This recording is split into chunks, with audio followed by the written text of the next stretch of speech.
తూర్పుగోదావరి జిల్లా రాజమండ్రిలో ప్రేమ జంట ఆత్మహత్యాయత్నం కలకలం రేపింది. కాతేరు గామన్ బ్రిడ్జ్ సమీపంలో ప్రేమ జంట బలవన్మరణానికి ఎత్తించినట్టు తెలుస్తోంది. ఈ ఘటనలో యువతి అక్కడికక్కడే మృతి చెందగా యువకుడు తీవ్ర గాయాలతో ఆసుపత్రిలో చికిత్స పొందుతున్నాడు.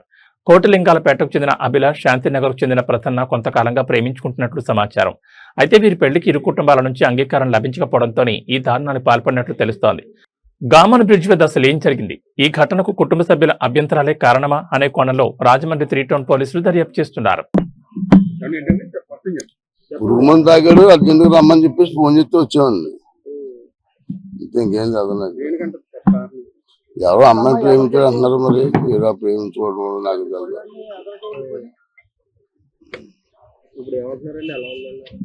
ఏం చెప్పలేము అన్నారు, మరి అదే 2 రోజులు పోతావు 3 రోజులు పోతావు చెప్పలేము అన్నారు. నాకేం తెలదండి, మేము ఎక్కడ ఉన్నామని మాది మునిపల్లి అండి, నిడవల దగ్గర మునిపల్లి. కోసుకుంటూ పెట్టి ఏం మరి అది తెలదండి మనకి.